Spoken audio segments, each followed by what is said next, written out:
physical science of coastal risk, ranging all the way to the question of how human beings make decisions to cope with coastal risk and to adapt to it.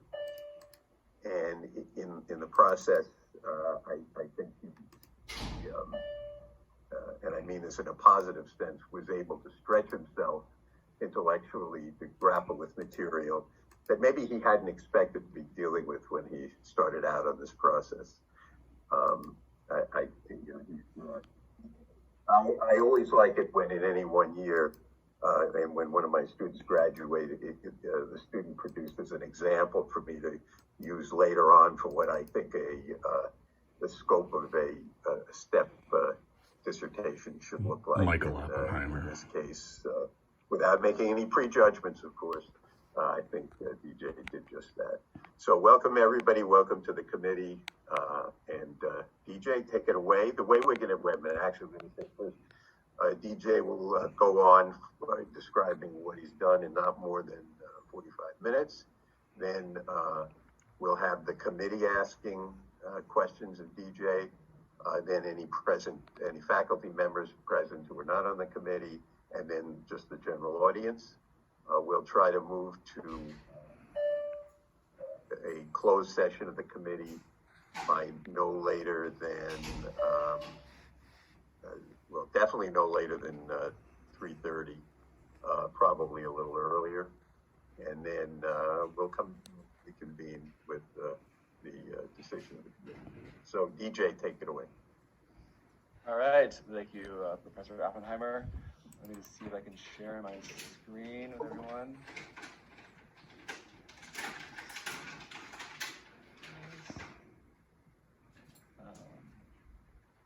Well, thank you again for all coming. I'm very excited to present my dissertation defense in 2020 style, that being from my bedroom here. Okay, I'm now sharing my slides. So once again, the title of my dissertation is called Coastal Flood Defense in an Era of Sea Level Rise, Science, Politics, and Decision Making. You're looking here at the Eastern Scheldt storm surge barrier in the Netherlands. And this is an example of a coastal flood defense megastructure. And this particular type of megastructure acts as somewhat of a dam with closable gates, as you can maybe see here. Yeah, here we go with the pink arrow pointing at one of several gates in this structure that remain open normally to allow the tide to come in and out of the estuary, but close when a severe storm approaches. While this structure was designed in the 70s without sea level rise being a significant factor in its design, today there are dozens of similar billion-dollar megastructures currently being planned across the U.S. To protect major metropolitan areas from both coastal flooding and sea level rise.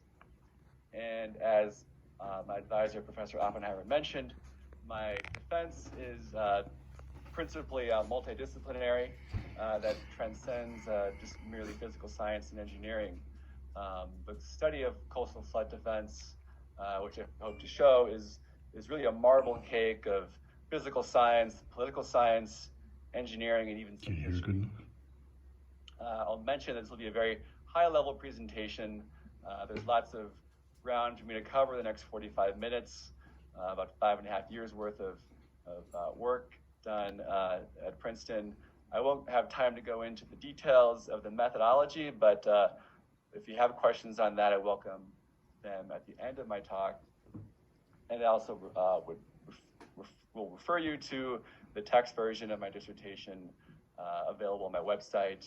You can just Google the title of my dissertation defense, and you should be able to find a copy. So these three categories is how I'm sort of placing this dissertation. In the first category, that being physical science, I'll stress the importance of quantifying both the current flood hazard and how it might change under various climate change scenarios. I'll then move into decision making, and present a new approach developed in my dissertation to optimize the height of a coastal flood defense project. And then lastly, I'll show that a coastal flood defense project is not simply a matter of sound science and engineering, but there are several political aspects as well. So it's no surprise that the coastal zone attracts people, development, wealth, due to many reasons. For example, its inherent natural beauty, space for recreation and cultural activities,